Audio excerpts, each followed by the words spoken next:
So I'm embarrassed that I have a career.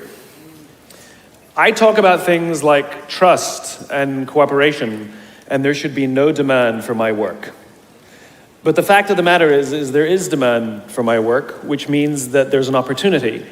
It means that trust and cooperation are not yet standard in our organizations, and yet they should be, and we know that, which is why we're looking for ways to bring those things to our organizations.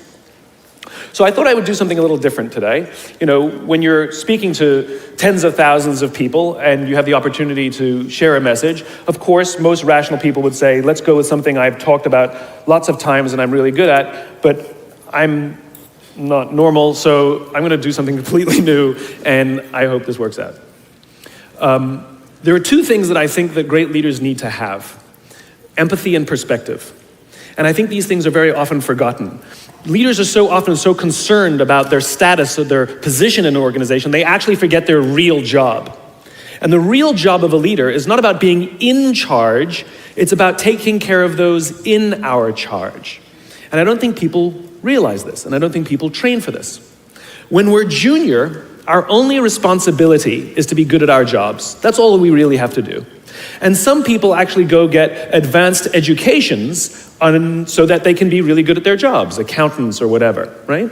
And you show up and you work hard, and the company will give us tons and tons of training how to do our jobs. They'll show us how to use the software. They'll send us away for a few days to get trained in whatever it is that we're doing for the company. And then they expect us to go be good at our jobs. And that's what we do. We work very hard. And if you're good at your job, they'll promote you. And at some point, you'll get promoted to a position where we're now responsible for the people who do the job we used to do, but nobody shows us how to do that. And that's why we get managers and not leaders. Because the reason our managers are micromanaging us is because they actually do know how to do the job better than us. That's what got them promoted. Really what we have to do is go through a transition. Some people make it quickly, some people make it slowly, and unfortunately some people will never make that transition at all. Which is we have to go through this transition of being responsible for the job and then turning into somebody who's now responsible for the people who are responsible for the job. And as I said before, one of the great things that is lacking in most of our companies is that they are not teaching us how to lead. And leadership is a skill like any other. It is a practicable, learnable skill. And it is something that you work on. It's like a muscle. If you practice it all the days, you will get good at it and you will become a strong leader. If you stop practicing, you will become a weak leader. Like parenting, everyone has the capacity to be a parent. Doesn't mean everybody wants to be a parent, and doesn't mean everybody should be a parent. Leadership is the same. We all have the capacity to be a leader. Doesn't mean everybody should be a leader, and it doesn't mean everybody wants to be a leader. And the reason is because it comes at great personal sacrifice. Remember, you're not in charge, you're responsible for those in your charge. That means things like when everything goes right, you have to give away all the credit. And when everything goes wrong, you have to take all the responsibility. That sucks, right? It's things like staying late to show somebody what to do. It's things like when something does actually break, when something goes wrong, instead of yelling and screaming and taking over, you say, try again. When the overwhelming pressures are not on them, the overwhelming pressures are on us. At the end of the day, great leaders are not responsible for the job. They're responsible for the people who are responsible for the job.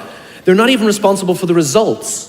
I love talking to CEOs and say, what's your priority? And they put their hands on their hips all proudly and say, my priority is my customer. I'm like, really? You haven't talked to a customer in 15 years. There's no CEO on the planet responsible for the customer. They're just not. They're responsible for the people who are responsible for the people who are responsible for the customer. I'll tell you a true story. A few months ago, I stayed at the Four Seasons in Las Vegas. It is a wonderful hotel. And the reason it's a wonderful hotel is not because of the fancy beds. Any hotel can go and buy a fancy bed. The reason it's a wonderful hotel is because of the people who work there. If you walk past somebody at the Four Seasons and they say hello to you, you get the feeling that they actually wanted to say hello to you. It's not that somebody told them that you have to say hello to all the customers, say hello to all the guests, right? You actually feel that they care. Now, in their lobby, they have a coffee stand. And one afternoon, I went to buy a cup of coffee, and there was a barista by the name of Noah who was serving me.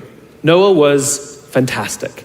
He was friendly and fun, and he was engaging with me, and I had so much fun buying a cup of coffee, I actually think I gave 100% tip, right? He was wonderful. So as is my nature, I asked Noah, "Do you like your job?" And without